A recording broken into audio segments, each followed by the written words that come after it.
Hello, everybody. Thank you all for joining. And yes, I am dressed funny. I'll explain that in a second. I am dressed funny. We have audio. We're ready to roll. So this new segment is called 21 Charts. First of all, happy Halloween to everybody. Be careful out there. It is a time sometimes when the crazies come out.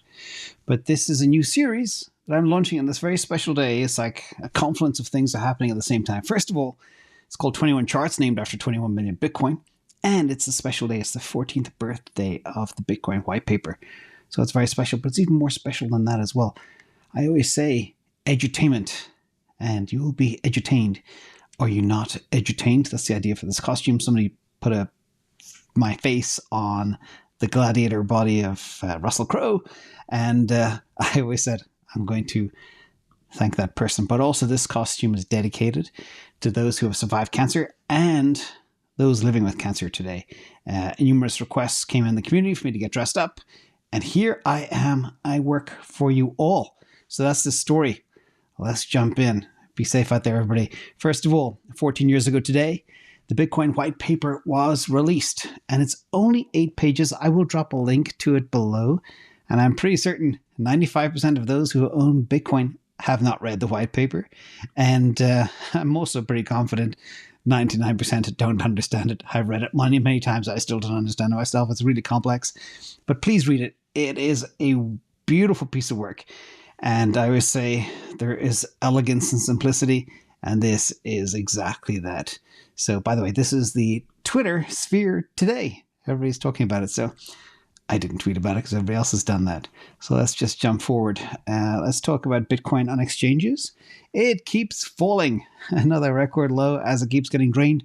But why? Who's doing all the buying? Well, look at this. Big thank you to Sanjay for sharing this with me right before I streamed live. And I had to put this stuff on as well. So investors have typically, there was a bit of selling in May and June when the bottom took hold. And save for a little bit of repurchasing period back in September when we shot to 25K. But then everything changed over the last 48 hours. Between October 29th and October 30th, 120,000 Bitcoins are purchased from the Binance marketplace, demonstrating the change with the longest red candlestick down there on the right, as you can see. Now, this is easily the largest Bitcoin purchase ever on Binance. And it is $2.5 billion worth. Now, why that number $2.5 billion is important is because the previous slide, if somebody does 20 more of these size purchases, Bitcoin is gone from exchanges, ladies and gentlemen. Gone. That's how scarce this asset is. That's what makes me excited. And I can get up here every day and say with confidence, this is going to be a fun next few years, despite what we've just been through. So with that, let's move on, talk about another chart here. This is the TBL Confluence price of Bitcoin, just to show you where we are right now. So we have the realized price currently is 21,115. It's gone down a little bit since last time I spoke about it. 200-week moving average is 23,700. And the hash price with average electricity prices is about 25,613. Remember, if you take a composite of all of these numbers, you get a number that is equating to 20,601. That is considered the one price for this particular model. And I love this model because it is an aggregation of a number of different things to give a nice piece of intelligence. But the real interesting thing about this number is in 2019, we only spent 13 days under this one level. In 2020, only 2 days under this one level.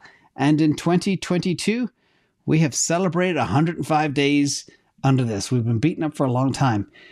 But literally, there should not be any excuses for anybody that didn't find a window during those 105 days to grab a little bit of, as we say, life raft insurance as we go forward. Let's talk about drawdowns and a little bit of perspective as to where we are with different types of drawdowns. This is from Econometrics, a cool Substack. I love the work that this analyst does. But again, just to show you where we are. Now, it might be a little bit of an eye chart, but I added some arrows to point to where we are today and to put things in perspective. So the gold arrow is the Bitcoin price of where we are, and the other gold dots are historical drawdowns.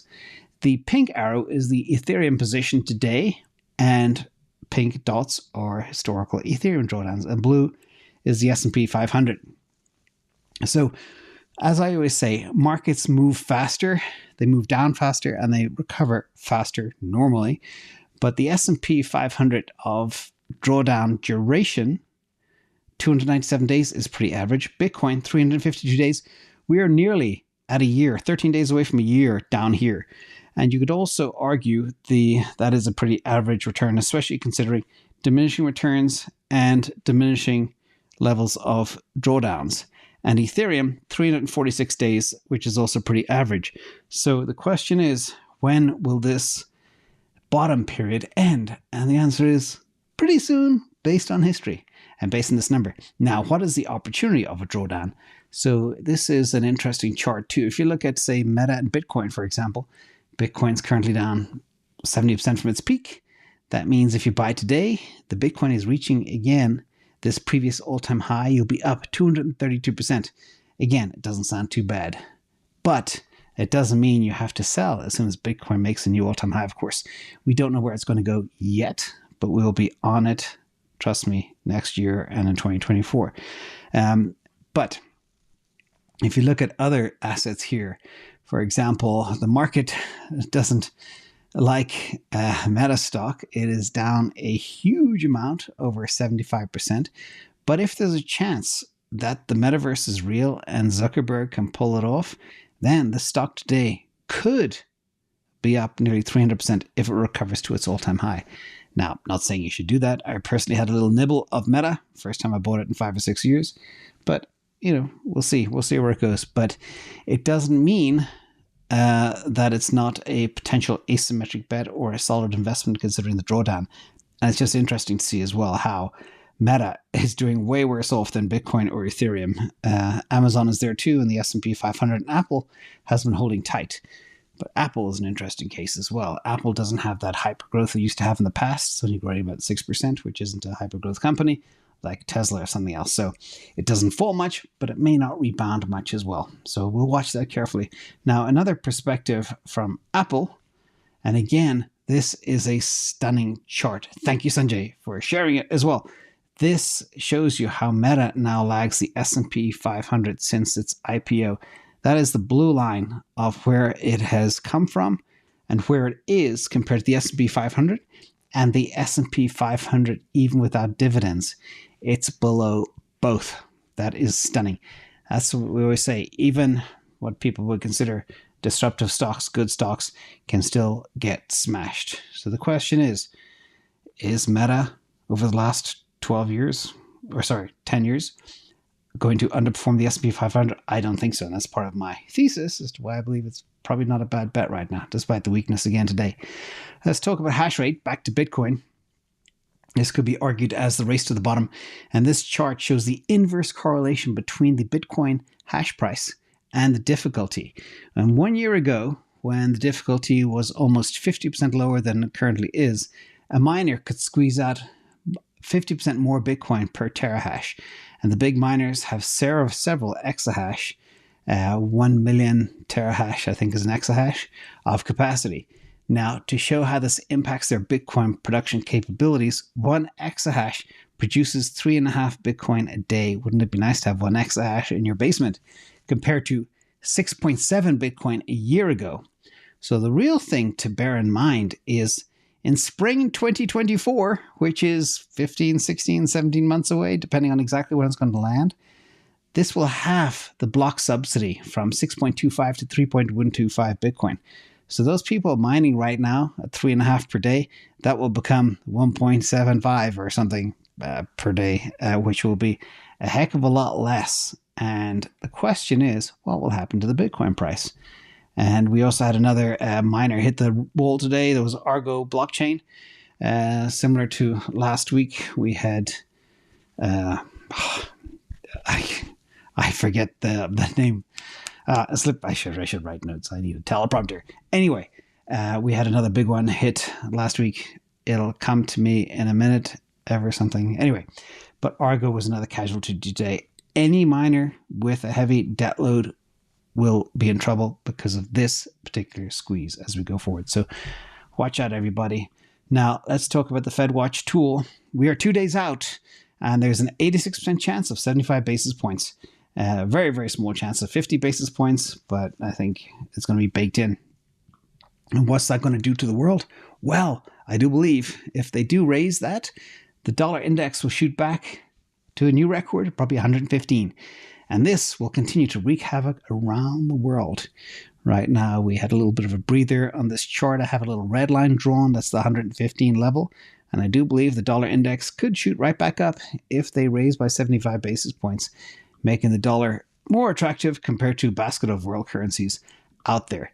So let's talk about Morgan Stanley for a second. They have an analyst called Mike Wilson.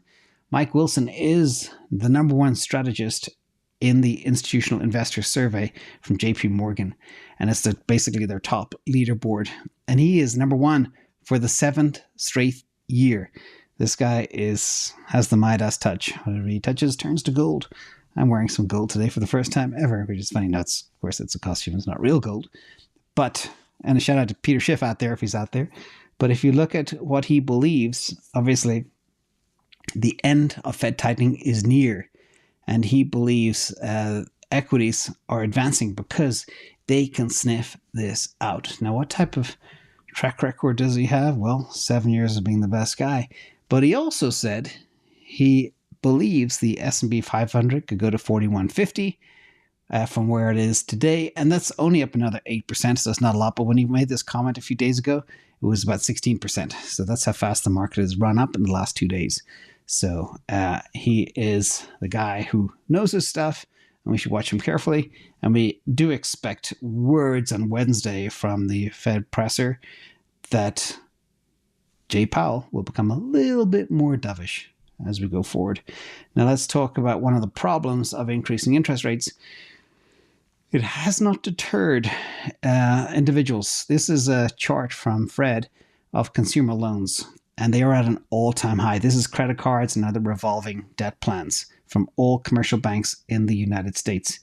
And the crazy number is a little over a year, Americans have added $100 billion onto their credit card debt.